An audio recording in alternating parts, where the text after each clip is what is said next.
Welcome everybody as you join. I just want to point out a few things in the interface in the webinar today. Feel free to introduce yourself in the chat window. Also, feel free to open up the Q&A window. We'll be addressing questions as we move through today's presentation, as well as at the end of the presentation. And so today we have joining us Don Huesman, Managing Director of Online Learning, as well as Dave Paritsky, your program leader for the course, and then also Martine Haas, Associate Professor of Management and your instructor for this week's materials. Also at the end of this webinar, I just want to remind everyone that when you close out of the webinar, a survey will pop, and we encourage you to please fill out that survey. We'd love to hear your feedback on how things went today. So with that, I want to turn it over to Martine Haas as she will go a little bit more in depth on the topic this week, collaboration networks. Thanks, Martine. Thank you very much, Lars. Good morning. If you're in a morning zone, good afternoon, good evening, wherever you are. Thank you for being here. I'm happy to have the chance to interact with you a little bit more live than in the recorded version of the Collaboration Networks module. I am happy to answer whatever questions you may have at any point today, so we should make it, as interactive as you want. So feel free to send your questions along.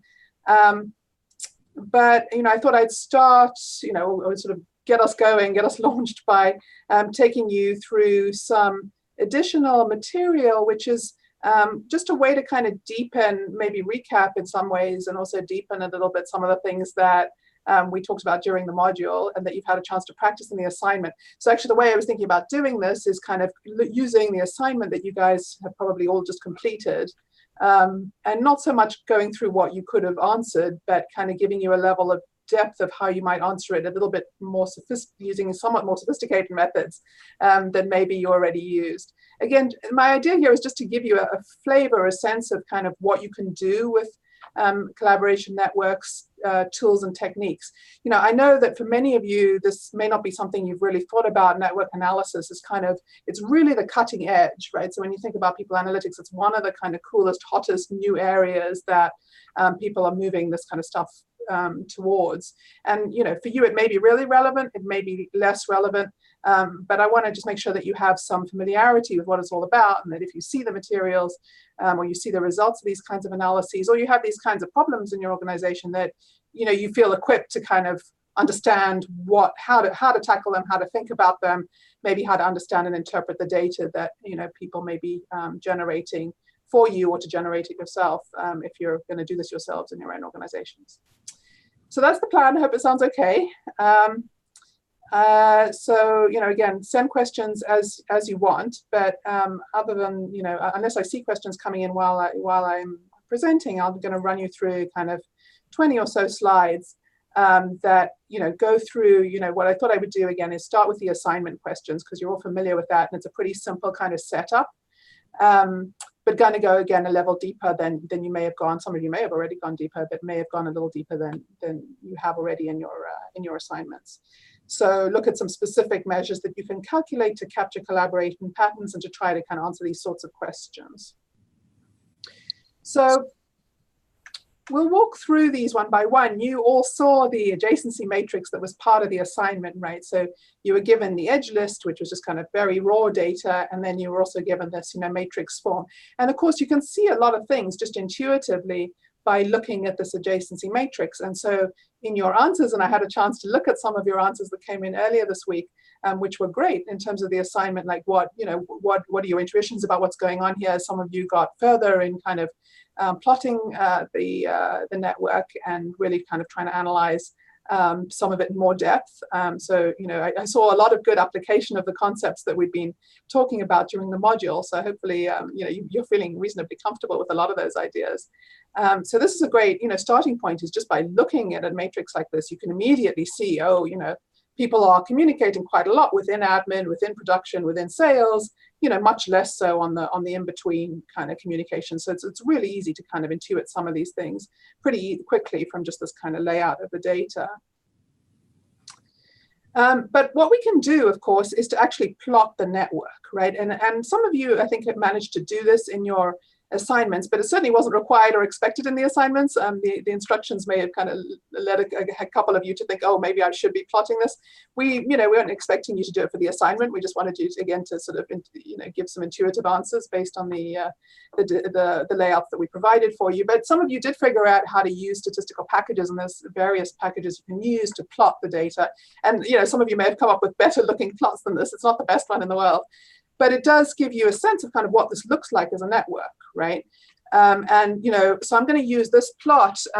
It's hard to read some of the specific people's numbers and whatever, but I'm not really going to focus on that as much as you may have done in your answers, because I want to kind of take us to a different level slightly. So we look at a network like this, which I think you all kind of have a good sense of what's going on here. This is NetCorp. You have these kind of 3 units. There's some communication ties between them. There's a lot of communication ties within them. And again, a lot of you did a great job at kind of applying the building blocks that I talked about during the module to kind of analyze what was going on here. And so some of you talked about, network size or range or density and centrality. And again, what I'm going to do is push down a little bit deeper on, particularly you'll see later density and centrality, but also range size. I'm going to talk about in a slightly different way, just to give you some additional kind of tools in your toolkit to try to think about and understand and analyze these network patterns.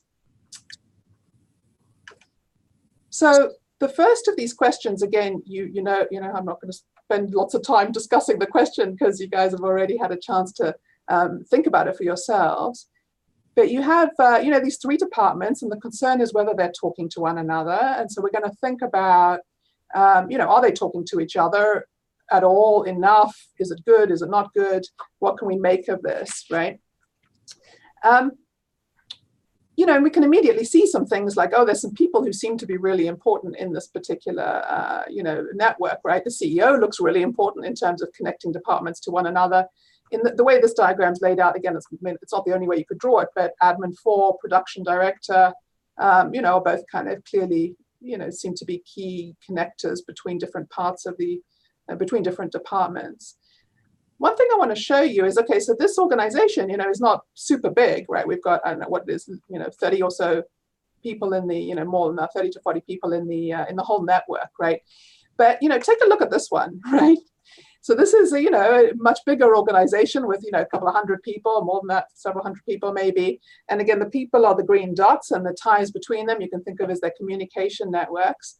And even in a really big organization like this, we see really similar patterns to what we just saw, we can see intuitively in the smaller organization.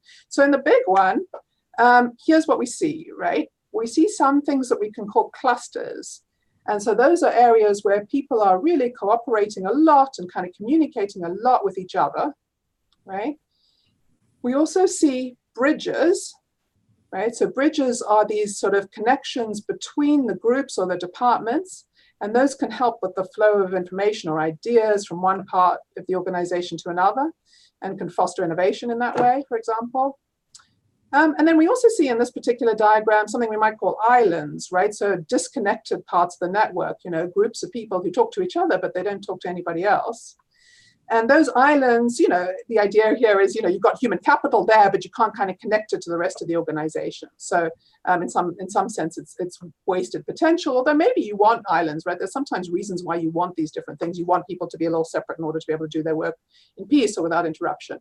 But I'm showing you this, it looks like, big fuzzy hairball, because it's a more sophisticated or a more, complex version of the same kind of diagram that we were just looking at for NetCorp, right? And the basic pattern that we see here in both NetCorp and this bigger organization kind of looks like this diagram that I just put up in the right-hand corner, right? So what we see here is basically clusters, right? Groups of people who are clustered together, and then bridges between them, connections or connectors who are, connecting these different parts, right? And we see that both in the small organization of NetCorp and in this big organization. And it's a completely classic pattern, right? This is such a classic pattern that it has a name. It's called a small world network, right? A small world network.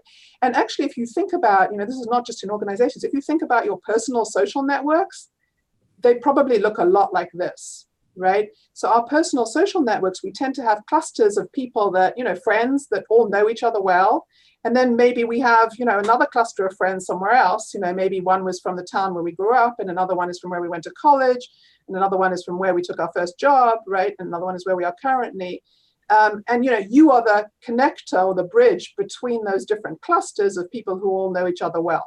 So this pattern, this kind of small worlds pattern, is something we see in our personal networks. We see it between groups and organizations. We even see it between organizations and sort of between countries, right? So it's a very classic pattern. Again, it's called a small world network. So let me just say a little bit more about why it's called a small world network. Social networks, again, as I was just saying, most of them, all different kinds, tend to exhibit this kind of clusters and bridges kind of structure. So clusters have these benefits we talked about during the module of density, right? So there's kind of a lot of trust and a lot of control when everybody knows each other and is talking to each other regularly. The bridges provide benefits of range, right? So it gives you access to different kinds of knowledge, different opportunities, and so on. And it's the mix of clusters and bridges that's called the small world, right? And just to give you a little bit of an aside, but where does the word, the term small worlds come from?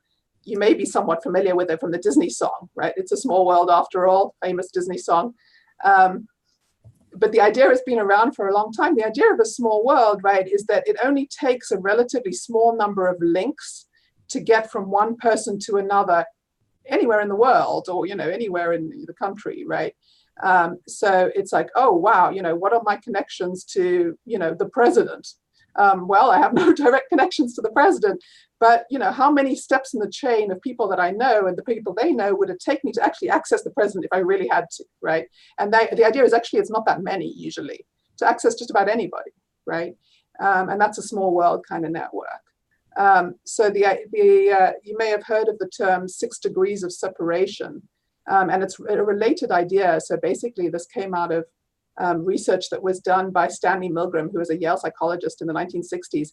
And he sent 160 people in Omaha, Nebraska, which is kind of in the middle of the country, relatively isolated. He sent them letters and he asked them to forward, he sent them actually a package of letters, and he said, please forward this letter to this person who's a stockbroker, it's like a financial guy, in Boston, and you don't know this person, and you can't send it directly to this person. This was before email. They're using letters, right? Real handwritten letters.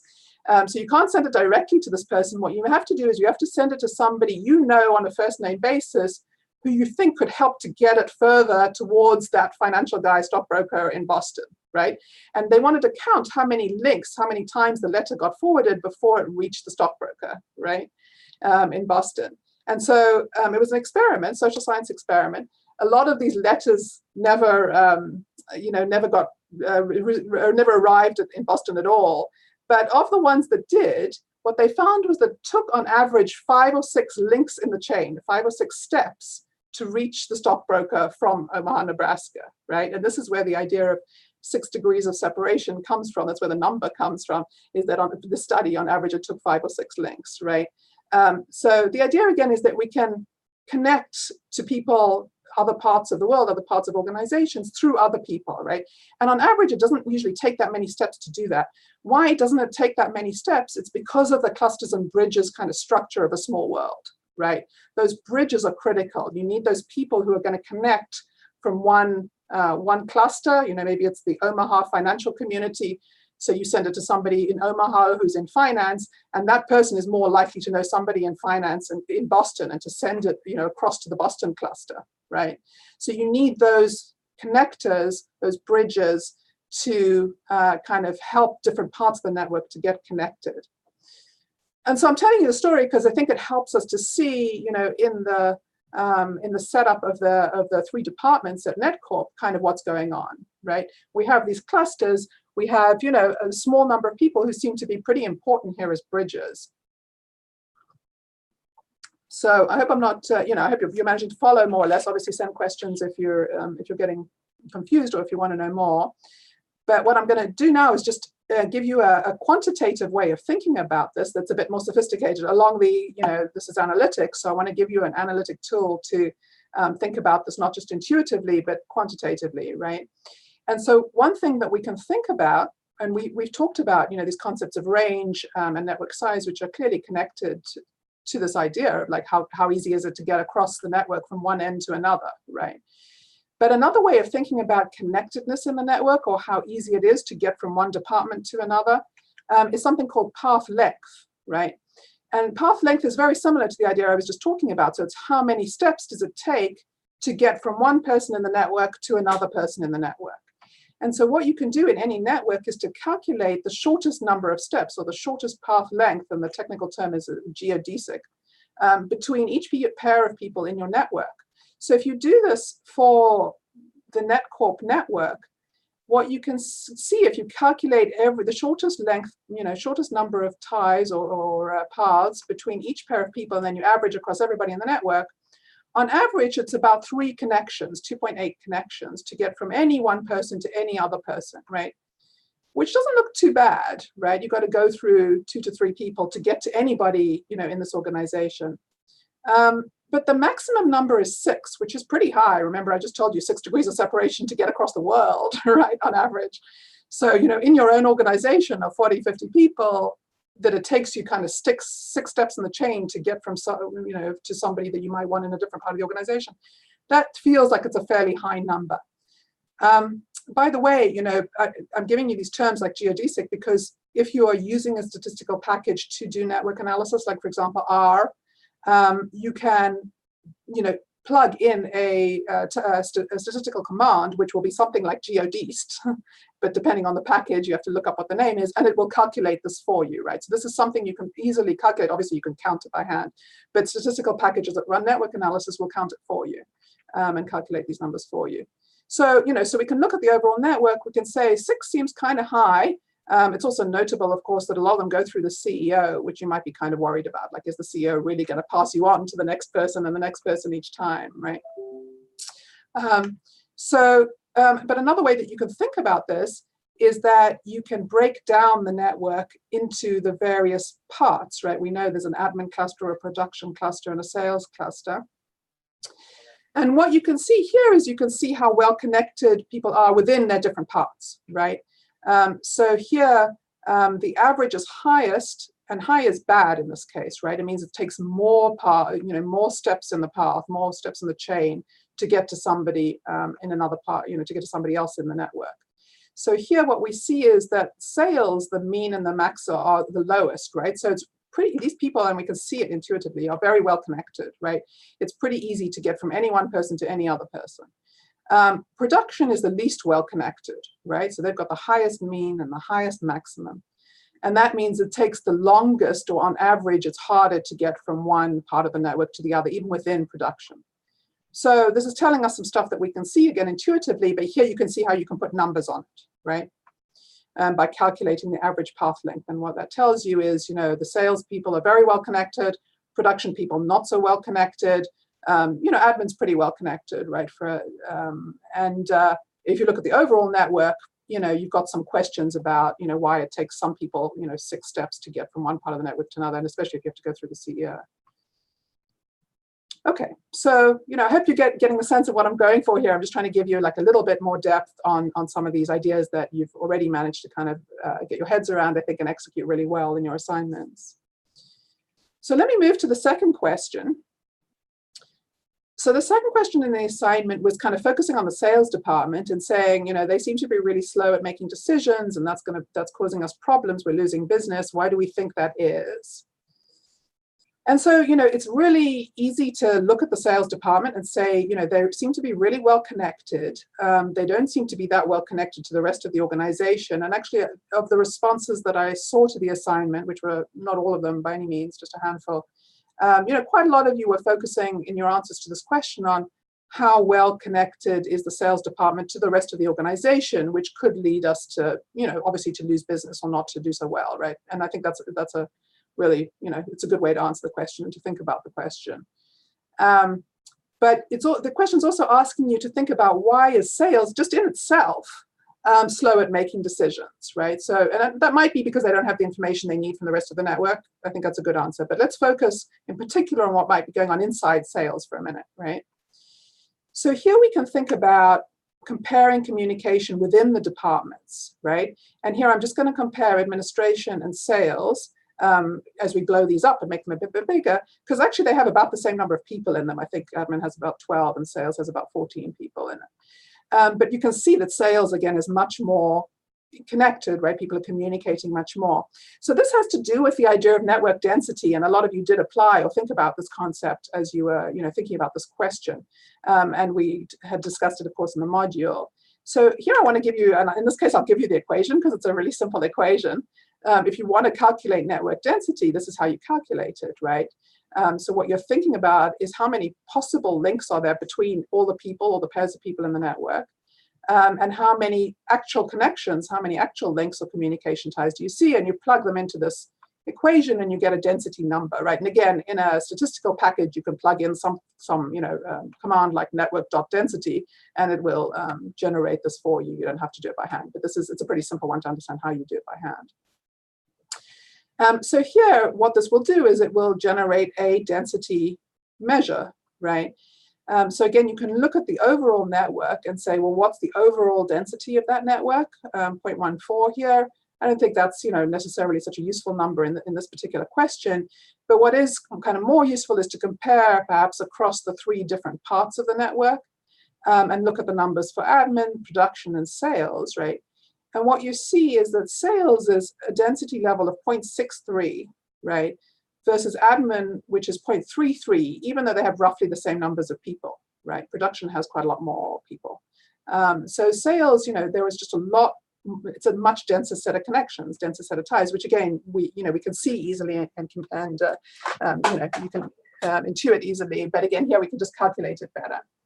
So the question that, it's asking here is, so why is it, sorry, that's just jumped ahead. So why is it that, sales might be causing problems or might not be, our question was, why is it slow at making decisions, right? And, the fact that all these people are communicating so much with each other might be a cause of slowing down decisions in itself, right? So this, I think, question really gets at this point that I mentioned during the module, which is, more communication, more collaboration is not always better, right? There's some cost to it. And so the fact that these people are all talking to each other all the time may just be slowing things down, right? They may be checking with each other a lot. They may be really, into participative decision-making and getting everybody's buy-in. And maybe that's just inefficient at some level, right? Maybe you need some people to be making decisions without having to run it by everybody else all the time in order to be more efficient. Maybe they're spending a fair amount of time socializing, we don't really know. But what we see is that that level of density is really high, and it raises questions, given that we also have some sense that the department's not doing as well as it could be doing, right, or slow at making decisions. So it suggests that maybe they should kind of cut down their communication a little bit, maybe channel it more through some key decision makers like the director, and not be quite as collaborative or quite as communicative as they seem to be, if the point is to be, or the need is to be quicker at making decisions. And so again, this density measure is just a way of kind of trying to think about that. All right, third question. So here, this one is about kind of identifying particular people who you might want to reward with retention bonuses, right? In order to make sure you don't lose them. So this is kind of asking, well, who are the most critical players in the network, right? And again, I think your answers just by looking at this are, make a lot of sense. And I'm not, going to try to pull out key people. It's a little bit hard to see in this particular network drawing. And in some sense, it's not really the point. What I want to do, though, is to show you 2 ways of measuring centrality, right? Which was another concept that we discussed and can think about in networks, right? Which is who is most central in the network, because you've got to figure that the people who are most central are going to be the people that are really critical and that you might want to retain with these higher bonuses, right? So there's 2 ways that I'll show you. There's actually more, and it gets more complicated, but there's 2 ways that we can grasp pretty well, I think, just in the short time we have for thinking about centrality. One is called degree centrality. And again, you could plug in a command in a statistical package like R, it'll say, degree, and it'll generate the number for you. So you can see some numbers generated here from that package, right? And centrality, what it does is it just counts the number of connections each actor has, right? So that's a very straight, easy thing to do, right? And what does it tell us? Does it tell us what we want to know about who to retain, right, in this question? It's a useful measure of who has the most connections, It could be, it's probably a pretty good measure of who's particularly influential. Like we can see a lot of these sales people, 3 of them are circled here, are really important, right, in the sales group in particular. And that's where a lot of their connections are coming from. That's why they're scoring high, is because they're very well connected within the sales group. And a handful of them are, 2 or 3 of them are also well connected to other parts of the organization, again, particularly the CEO. But what is missing when we just count degree centrality or the number of connections to each actor? What it doesn't really tell us is where the biggest holes would be if somebody left, right? So if you lose somebody, who are you most concerned about losing? Is it these people who communicate a lot, particularly within their own areas, or is it something a little bit different, right? And so to get at the little bit different, we can calculate between the centrality, which again is a command that you can put in, and this is a much more complex equation. You can Google it and find it. I didn't want to show it to you because it's got lots of bits to actually calculate it. But the intuition is that you're calculating, you're trying to figure out who connects people who wouldn't otherwise be connected. In other words, who those brokers in the network are. And those are the people that you're going to want to reward the most. Not just people who have the most ties, but people who connect different parts of the network, right? Because we saw from the small worlds thing that that's really critical. And so what you're doing in this kind of complicated equation is calculating the probability that a person is on the shortest network path between 2 other actors. And it helps you to see, if that person left and you don't retain them, how much is the communication network going to be broken down, badly affected in the organization.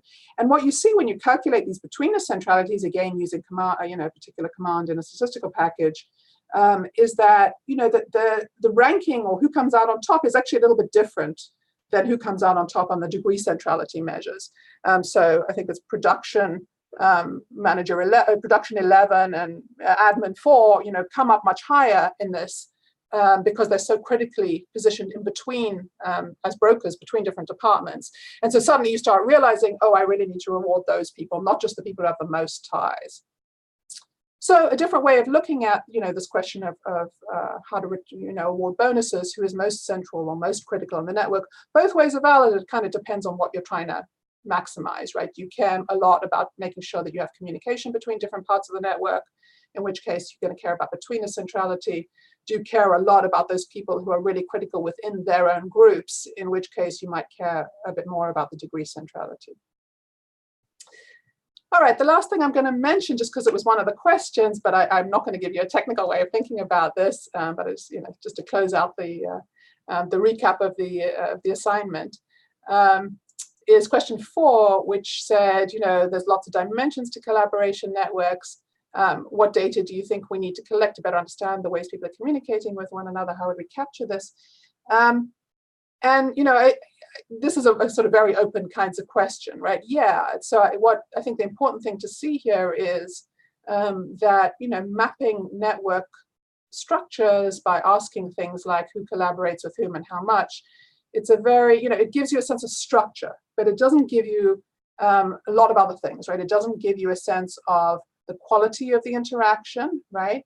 Which you might want to try to ask questions to get at. But you can actually get at these things. You're just not getting at it from this kind of simple network, right? But you can get at it within network analysis by asking things like, how long have you communicated or known this person, or how intensely or often do you communicate with them?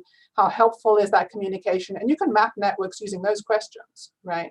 So you might want to think more about mapping, the network quality. You might want to think about trying to understand the content of the interactions. Are they just talking to each other about social stuff? Or are they actually talking to each other about work or task and what aspects of their tasks, right? Just, mundane, everyday stuff, or innovative, cool new ideas, for example. It doesn't really get at the emotional side of interactions, but you can map networks which are much more about, who makes me feel good, who makes me energized, right? And so there's a lot of research on energy networks, right? And you can use network analysis to look at, who do I find energizing to work with? And of course, as some of you pointed out, in your thoughts on this doesn't really look at performance implications, right? So, what we're not doing here is kind of connecting the network pattern to their ultimate performance of these people, right? Which of course is really important depending on what we want to understand, right? And if we want to understand things like who to retain or who to give higher bonuses to, or who to reward with a higher pay raise, we might want to think about, connecting their positions in the network, like their centrality, to their performance outcomes. Okay, I know that's a lot on top of what was already, a session which might have had quite a bit of unfamiliar material to you. So, but I hope it's, again, not stuff you necessarily need to know, but hopefully gives you a sense of what you can do with these tools. And if you want to pursue this approach further, hopefully it gives you some ideas of actually how to do that and what that might look like. So that is all my prepared remarks, and I'm happy to answer questions about this or about any of the other stuff that we've talked about, or your questions more generally in this area. Yeah, one of you actually just asked, and I just see this popping up, was question 4 in the assignment. I didn't see that. That's actually a really good question. It may not have been, and don't panic if it wasn't. I think the version I saw had question 4 in it, and I wasn't sure whether actually you ended up seeing that or not. So if you didn't, do not panic. But it was, I think it's a useful question to think about anyway, is like, what do you see in this, when you look at a network like this, and what do you not see, right? What is it not telling you? So yes, that's entirely possible that the version I saw was not the version that you eventually received. Yeah, I'm just jumping on to answer this question. Hi, this is Lars, working for Emeritus, help kind of set up the meeting today. So in Canvas right now, this question does not appear. So you would not have had to address it, but I think it is, as Martine said, an interesting question. And it's also something that sounds like a lot of participants addressed in their responses to the assignment, which was there are other measures here that we may want to look at if we're going to talk about bonuses to ensure that people who are important to the company are staying. So that could be performance, it could be other measures. So like Martine said, don't fret if you didn't address this in your responses this week. And certainly don't fret if you didn't do, many of the things that I just talked about in your responses this week. It's intentionally supposed to be, just giving you some more ways of thinking about it than you may have had coming into the assignment. So. Martine, we have a question that just popped up here, and this is about further reading. Do you have any good books to suggest for further reading on these topics? Yeah, there are quite a lot of books out there. I'm going to turn around and look at my bookshelf. So let's see, I'm just going to pull this one off. So this is actually by a co-author of mine. I don't know what you can see. Yeah, there you can see it. It's called Collaboration. This is by Morten Hansen, who's a professor at Berkeley, and he and I have actually done a lot of research together. And it's a great, if you're interested in problems about, related to collaboration in general, it's a great read. It's based on research, but it's very, very readable and accessible. He talks about, and certainly a lot of his research uses network methods, and you could, follow up particular studies if you wanted to. But it's not exclusively about network approaches, but it is about the topic of collaboration. Network approaches, I want to say,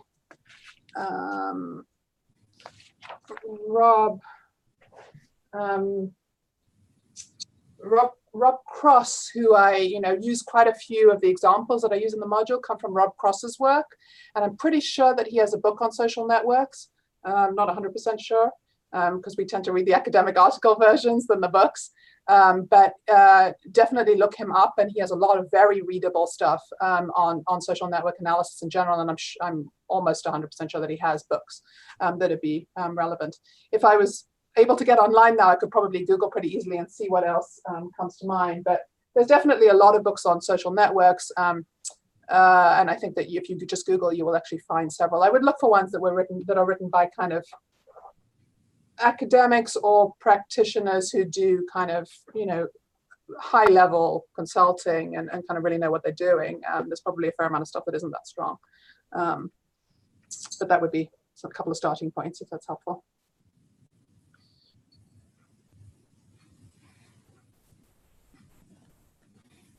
Great, thank you. Let's see, Herbert George asks, is there a theory of collaboration networks that you recommend to study further, especially if we want to use online social networking software in-house? I'm not sure what you mean by theory of collaboration networks. Oh, by the way, another author that just comes to mind, who is kind of, he's done a lot of the theory of collaboration networks, is Ron Burt. So his name is B-U-R-T. And he has written books too, I think probably, they may be called Social Capital, Social Networks in the title. And that is going to be more theoretical and more technical, although he's also a very good writer and I think is, able to, and has a lot of practical experience too. So if you want to kind of really read more and understand more about the sort of underlying theory,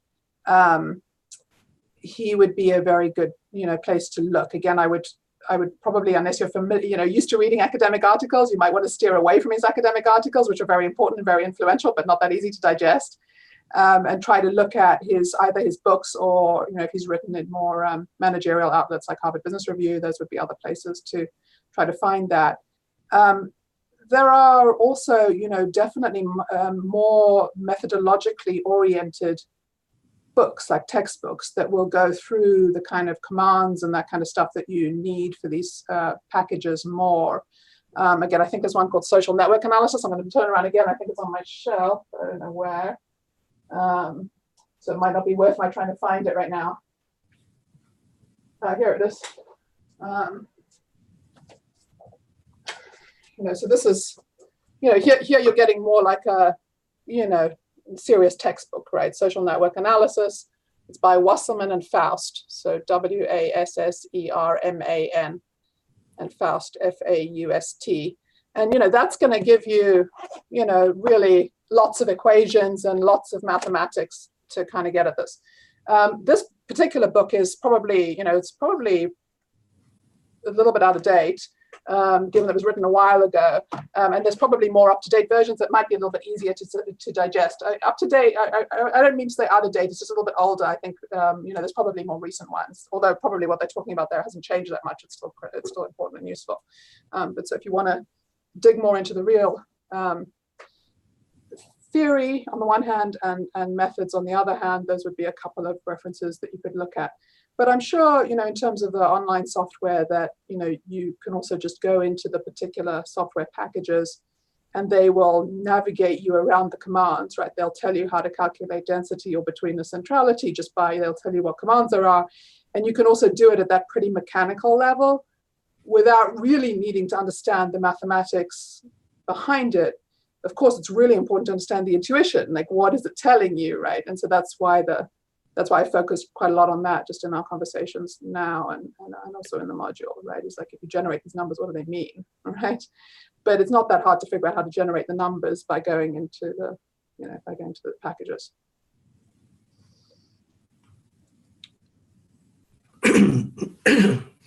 Excuse me, Martine, I see a question from Loredana de Perte who says, would you apply any of the collaboration network theories to address a cost reduction topic? Could you describe your thinking process on that? Sorry, let me, my mouse ran away from me at some point. I got overexcited and it dropped down on the floor. So, which is why you just are seeing a different slide now. Then I'm trying to just see the question as well. So would you apply any of the collaboration network theories to address a cost reduction topic, right? And could you describe your thinking? Cost reduction. Interesting. Well, I mean, I think, the one thing that comes to mind, maybe just because we were just talking about it, is that, you can think about how to communicate and collaborate as efficiently as possible. And if you have, it is possible to have too much communication, right? As in that last, one of the examples that we talked about, right? Question 2, right, with the sales department, right?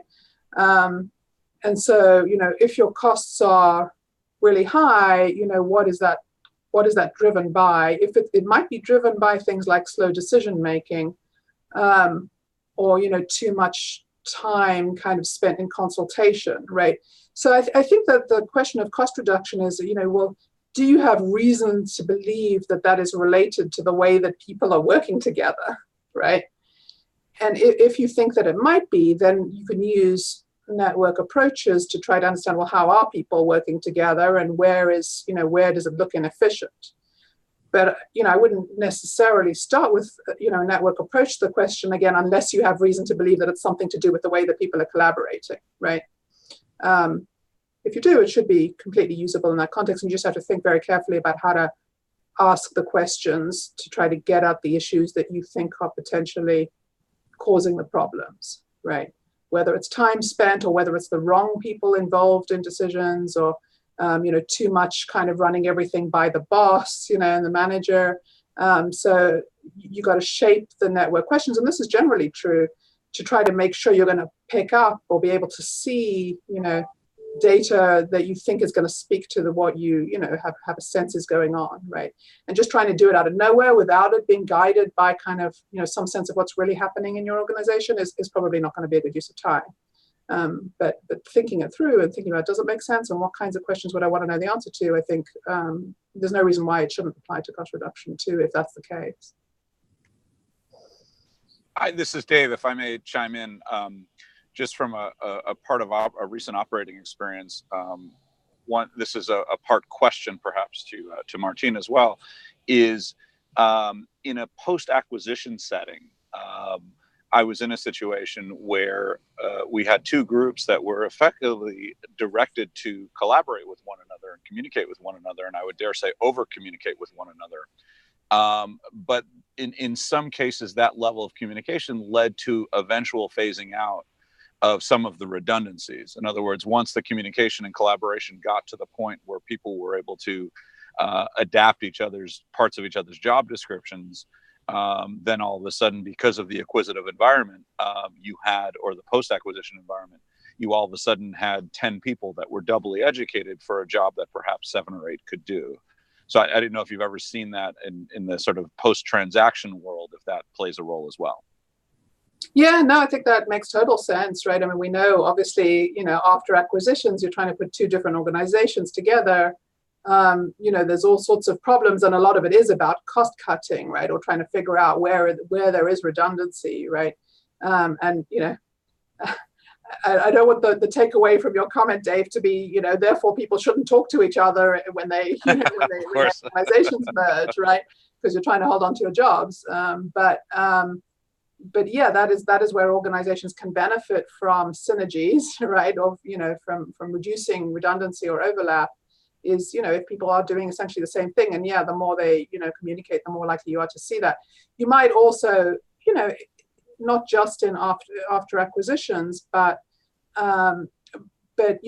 looking at, seeing who is collaborating with whom, might lead you to reorganize the structure of your organization or your departments in different ways, right? Because you might realize, oh, wow, these people seem to find it valuable actually to talk to those people, or that, the admin people actually, do talk to the production people, but maybe we should make that easier for them. Maybe they should be sitting next to each other or organized in cross-functional teams rather than in separate departments where they kind of have to really make an effort to do that. And maybe that's causing some costs too, right? So maybe there's more cost-efficient ways to facilitate communication that is actually good. It's not necessarily about reducing communication or cutting down redundancy, but facilitating it, right? Because you can see that there's some benefits from it when people are actually doing it, but maybe you can make it easier for them. So that would be another way perhaps to think about Loredana's question.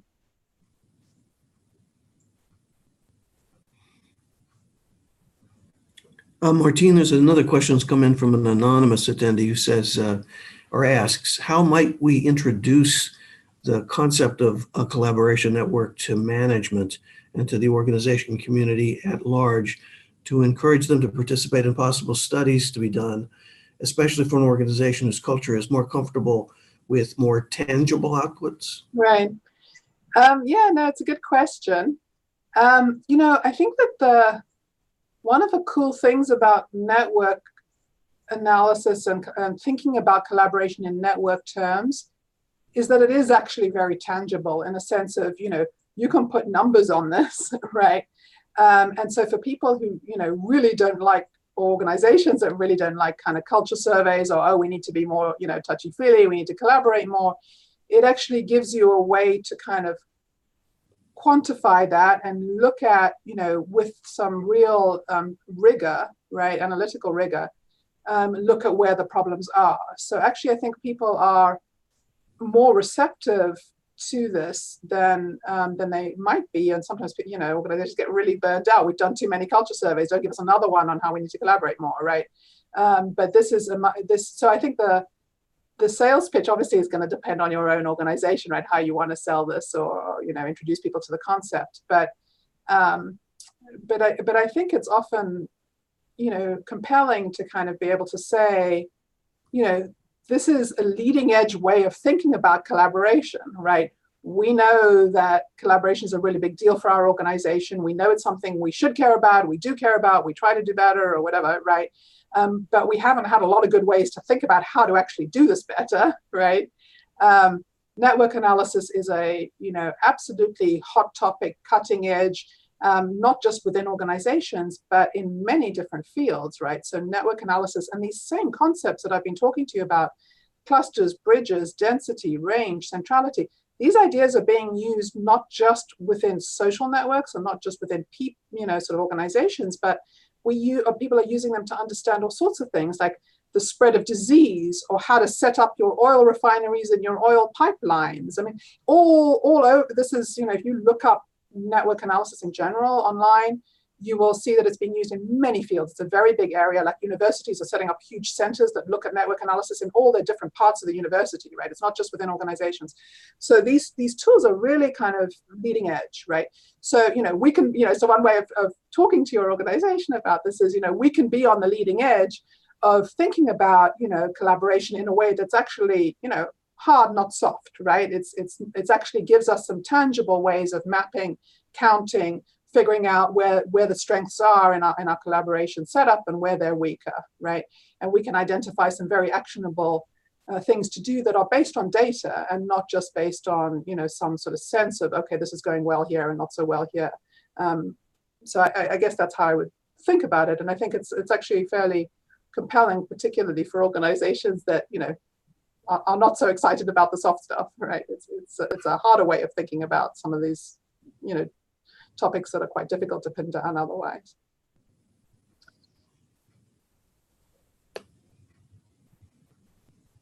Thanks, Martine. So I'm looking at one of these previous questions about looking at collaboration networks via online social networking software. And then also, this has come up in some of the office hours. Could you speak a little bit more about what you're seeing in terms of harvesting data from like business tools like Outlook and Slack and Teams, and what can be done with those in analyzing collaboration networks? Yeah, no, so that's a good set of questions, right? So the question to me is kind of, what are the ways in which we can collect network data, and what does it make sense for you and your particular organizations to be thinking about, right? And I talked about this a little bit in the module, but I think that there is a lot of benefit to collecting network data by asking people. In other words, through survey methods, and we talked about that at some length during the module, how you do that, right? But that is only one way to collect network data, right? And they could be, who collaborates with whom in your networks. It could just be who talks to whom or who gets advice from whom, or however you want to ask the question, right? But there is increasingly, available data that does not rely on you, coming up with your own survey and asking the questions in the right way. That comes from all these kind of various forms of online technology that we now use to get our work done, right?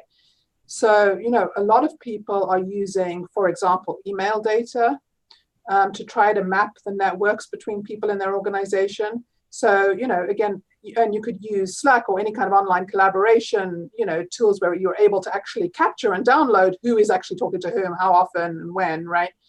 To do that, right? And, as I talked about a little bit in the module, there's pros and cons of those kind of data, right? It's big data, so you end up with much bigger data sets than you do with the surveys, right? Which can be really good and can be, incredibly rich and detailed, right?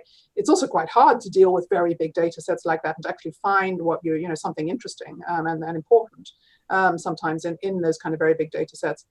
There's also all sorts of issues that, again, I mentioned in the module around privacy and, whose data you can actually harvest that way and how you need to anonymize it. And, those are complicated issues, right, that you have to kind of figure out in your own organization or setting, right, how to deal with that. But the other important thing to recognize is that when you use those kinds of data, again, this is kind of related to that question 4 that we didn't really, need to answer particularly, but, it'll tell you some things, but it won't tell you a lot of other stuff, right? So if you look at email data, for example, yeah, it tells you who's communicating with whom by email, but it does not tell you who's communicating with whom in person, in the corridors, via text, via any other form of kind of interaction, right? And so you're missing a lot of people's interaction, right? Whereas when you kind of ask in a survey, you can kind of get, it's less precise, but it's broader, right? How much do you collaborate with this person? And we tend to kind of, that tends to be a bit more inclusive. So I think if you're using these kind of, available data, you need to be really aware of its limitations, right? As well as the kind of difficulties of using it related to privacy and everything else. But it is really only telling you and giving you often a kind of a thin slice of what people do. It has some other benefits, right? So if you're using something like email or Slack data, you can, in theory you can, but again, in practice, whether this is appropriate is a big question. But in theory, you can analyze the content, right? And so you can look at what are people actually talking about via email, right? In a way that you can't when you ask survey questions. So again, that can be really informative, but you need to be really careful about how you do that. And much more often it's kind of safer to say, okay, we're not looking at content, we're just looking at who's talking to whom, right? So, I think those data sets are very promising. A lot of people are kind of exploring using them in different ways, particularly in the research academic world. Would I suggest that if you're, if you want to use this kind of tool and approach in your own company, my gut instinct, but it depends a lot on your company and what you do and your own level of sophistication, but my gut instinct is that you're probably better off with survey questions. I think you're kind of less likely to just get overwhelmed with a lot of data that you can't really make sense of. And I do think the privacy issues are really important and hard to kind of get around when you use, these kind of data, corporate data that you have available to you, but company, employees are not really that comfortable with you actually using. But that may depend. I mean, some companies are, much more able to use that and have the capabilities to use this kind of data than others. We're coming up on the top of the hour, so let me encourage any participants who haven't asked their question to post it now. There is a question that came in from Marcello Zenzano, who asked a question about innovation stimulated by network analysis tools. If you have any, experience or recommendations about how to use the results of a network analysis to encourage innovation in a company. Yeah, I mean, so from the, that's an interesting question. From the research around network, there's a lot of research actually that kind of relates networks and network structure to innovation. It's a big topic of interest. And what a lot of that research finds and shows in different ways is that what matters for innovation is connecting, I want to say people who wouldn't otherwise be connected, connecting different parts of the organization, those ideas about range, right? So what we see a lot in the research on innovation is that people are able to innovate better when they can combine other previously disconnected ideas, right? They can put together ideas that haven't been connected before. And from a network point of view, what that means is you want a network that's going to give you access to more diverse ideas, right? Or more diverse knowledge or expertise. And so if you're really concerned about innovation in a network, from a network perspective, you're going to want to really think about how to get information flowing across things, right? Across different parts of the organization, across people who have different kinds of expertise, because that's where the innovation comes from. When you've got all these salespeople who are just talking to each other, you're not going to get any innovation. They all know the same thing. They all think the same way, right? Innovation comes from different perspectives and different ideas. And so the emphasis here would be think about all the stuff that we've talked about that has to do with between a centrality, range, diversity, right? And that's going to be the way to kind of, focus in on the innovation piece of the puzzle. There's a question came in from an anonymous attendee who says that Rob Cross's article talks about the need for organizations to hire chief collaboration officers. Are you seeing an increasing trend across organizations, I guess, in that regard? If not, which teams are usually the driving force behind improving collaboration? chief collaboration officers, I think are pretty unusual, right, at this point, depending on, which organizations you're talking about. Probably in Silicon Valley, there are some, right, organizations that have that ability to create a chief anything, right, that they might want at a given point in time. So I'm not sure that that's the way to go. I mean, it's usually, they are often driven by, HR people, senior people. I mean, so when we do collaborative network analysis type studies inside organizations, what we usually, it can be anybody. It can be HR, but it isn't necessarily. It's usually, what we like to call the, sort of the intellectual practitioner, if we're coming at it from a research point of view. So it's often practitioners like yourselves who are really interested in really understanding what research can give and show and do for their organizations, right? And so sometimes it's people who have PhDs or have taken classes recently and thought about this, and they want more depth and understanding in a way that isn't just superficial, right? And so it can be, the leader of a particular division. It can be the CEO who drives it. It can be, a manager who's interested in just their own particular unit or team. And any of those people can drive it. I think it's just where does the interest come from to provide the kind of sponsorship that you need for this kind of study. And as we talked about in the module, you need that because, sending out surveys or collecting data requires, an intensive kind of data collection effort that you have to have. Again, I told you, in network analysis, you need like 80% response rates. You need high levels of you need the data to be really good to be able to do the stuff well. And so you need people who are really going to be able to sponsor it. But they don't have to be the top people in the organization. They just need to have the credibility and the authority in their own particular areas to be able to do this kind of research in there or this kind of analysis in their own areas. So I don't think there's one answer to the question, but in some sense, it's good news. I think anyone can drive this who is really interested and excited about it. And it can be really can really shed some light on some stuff that you kind of have a gut sense might be going on in your organization, but you don't know how to kind of really nail it and deliver the message and make sure that everybody kind of sees it in the way that really sees what's going on, that you think it's going on or that it really is going on. So hopefully, this has given you some ways to think about how you might go about doing this and using these kind of tools and techniques in your own organizations, if that's something that's of interest to you going forward. We're almost at the top of the hour. Let me ask Lars if he has any last questions that came from either the discussion boards or other spots I'm missing here. But I think we've answered most people's questions. Yeah, I think we've addressed them all. The topics that came up in the office hours were related to the business tools that people use to communicate with one another. And Martine, thanks for addressing that, as well as the privacy concerns related to those. And we also touched on those today. So with that, I'd just like to thank all the participants for joining today. Thanks to Don, thanks Dave, thanks Martine for helping us take a deeper dive into how collaboration networks can be analyzed. I'd like to remind everybody that we are scheduled for week 7, our final faculty webinar on May 21st with Mike Gusim. I hope you found this week's materials enjoyable, and best of luck next week on talent management and future directions. You'll be with Cade Massey as the video lecturer for that week. So unless there are any other closing thoughts, I'd just like to thank everybody for joining today. Oh, thank you very much, and I hope you enjoy the rest of the course. Thanks, everybody. Thanks, everyone. Bye now.